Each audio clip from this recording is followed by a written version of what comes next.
पढ़ी लिखी नौकरी पेशा बीवी वफादार रहेगी इसकी कोई गारंटी नहीं है। मेरी बीवी बड़ी कंपनी में जॉब करती है और मैं सरकारी अफसर हूँ। मैं बचपन से ही तेज दिमाग का था और आईएएस बनना चाहता था। मैं 3 सरकारी नौकरी अब तक कर चुका हूँ। मेरे लिए शादी के रिश्ते आते थे, जिनमें से मैंने एक लड़की को पसंद किया जो बहुत ही खूबसूरत थी और प्राइवेट कंपनी में अच्छे पद पर थी। उसके घर में माँ और बेटी थी बस। पापा के गुजरने के बाद माँ ने उसको पढ़ाया लिखाया था और काबिल बनाया था। 4 महीने तक एक दूसरे से बात करने के बाद साल 2022 में सगाई और 2023 के मई में शादी हो गई। मैंने शादी में 1 रुपया दहेज नहीं लिया। पर्सनल लोन लेकर बहुत शौक से शादी की, लेकिन शादी के 2 महीने बाद ही मैडम का बिहेव चेंज होने लगा। उनको मेरी बातें चुभने लगी। मेरे हृदय में वेदना उठी कि कुछ तो गड़बड़ है। मैंने उनके फ़ोन का पासवर्ड चुपके से याद कर लिया और फिर एक रात उनका फ़ोन देखने लगा। फ़ोन चेक करते ही मेरे पैरों तले ज़मीन हिल गई। जिनको मैं मासूम और सीधी लड़की समझता था, वो तो पिछले 4 साल से किसी के साथ रिलेशनशिप में थी। उसके साथ ट्रिप और नाइट आउट भी जाती थी, लेकिन प्रेमी ने कहीं और शादी कर ली, जिसके बाद मैडम ने शादी मुझसे कर ली। सुबह होते ही मैंने बीवी से इस बारे में बात की तो मेरे कदमों में गिरकर कहने लगी कि एक मौका और दे दो। वह सब मेरा पास्ट था, तुम मेरे प्रेजेंट हो। मेरे सिर पर हाथ रखकर उसने कसम खाई कि शादी के बाद प्रेमी से कोई कांटेक्ट नहीं है। मैंने भी खुद को समझाया कि चलो पास्ट था, तुम मेरे प्रेजेंट हो। मेरे सिर पर हाथ रखकर उसने कसम खाई कि शादी के बाद प्रेमी से कोई कांटेक्ट नहीं है। मैंने भी खुद को समझाया कि चलो पास्ट था, भूल कर आगे बढ़ो। मैंने आगे शादी को चलाने पर फोकस किया, लेकिन कुछ दिन बाद फिर सब पता चला कि मैडम शादी के बाद भी प्रेमी के कांटेक्ट में आई और होटल में भी उनसे मिली। मेरे पास इस बात के सबूत थे। मैंने वो सबूत बीवी के सामने रख दिए तो वह फिर से रोने लगी। कहने लगी कि प्रेमी को मैसेज करता था, जिसको लेकर वो परेशान थी, इसलिए सब कुछ खत्म करने के लिए होटल में मिली थी। माँ और मरे हुए बाप की कसम खाकर कहने लगी कि होटल में लड़के को टच तक नहीं किया, बस बातें हुई। इसके बाद मैं बुरी तरीके से टूट गया। जिंदगी जैसे एक अंधेरे में गुम हो गई। वह रिश्ता बचाने का एक और मौका मांग रही थी।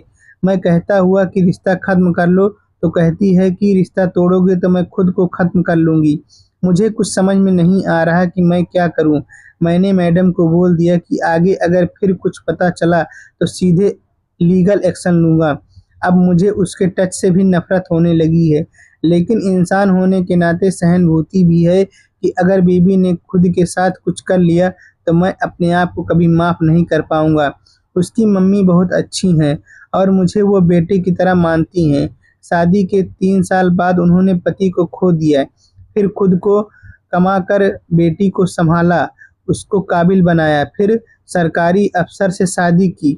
उसकी माँ का चेहरा देखकर मेरे मन में एक ख़्याल आया कि क्यों ना एक बार और मौका दिया जाए। यह आखिरी मौका होगा। अगर इसके बाद भी वह सुधरने का नाम नहीं लेगी तो मैं इसको तलाक ही दे दूँगा।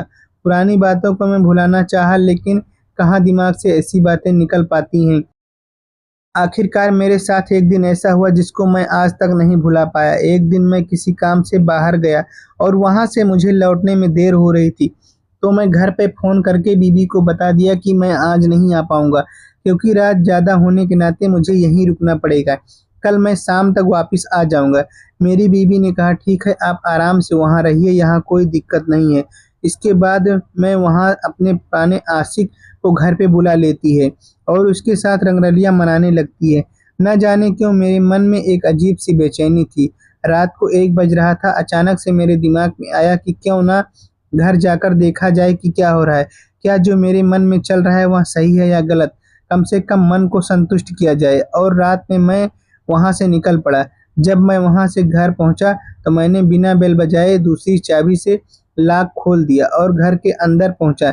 इसके बाद में बैग रखकर सीधे बेडरूम की तरफ गया, जहाँ का नज़ारा देखकर मेरे पैरों तले ज़मीन खिसक गई।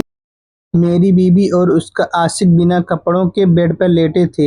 मुझे देखते ही उसका आशिक भागने की कोशिश करने लगा, पर मैंने उसे भागने नहीं दिया। मेरी बीवी मेरा पैर पकड़कर गिड़गिड़ाने लगी। मैंने तुरंत पुलिस को फ़ोन किया और अपनी सारी बातें बताई और दोनों को पुलिस के हवाले कर दिया। इसके बाद उसकी माँ से बात करके उसे तलाक दे दिया। मैंने अपनी बीवी पर आँख मूंद के भरोसा किया था, जिसका नतीजा मेरे सामने था। उसकी माँ को इस पूरे मामले को लेकर गहरा सदमा लगा। धीरे-धीरे मैं इन सारी बातों से निकलकर सामान्य जीवन जीने की कोशिश करने लगा। आप लोग भी सतर्क और समझदार रहें, ताकि भविष्य में कभी आपके साथ ऐसा ना हो। यह कहानी बताने का सिर्फ यही उद्देश्य है कि आप लोगों को यह कहानी कैसी लगी, कमेंट में ज़रूर बताएँ और हमारे चैनल को लाइक करें, शेयर करें और सब्सक्राइब करें। धन्यवाद।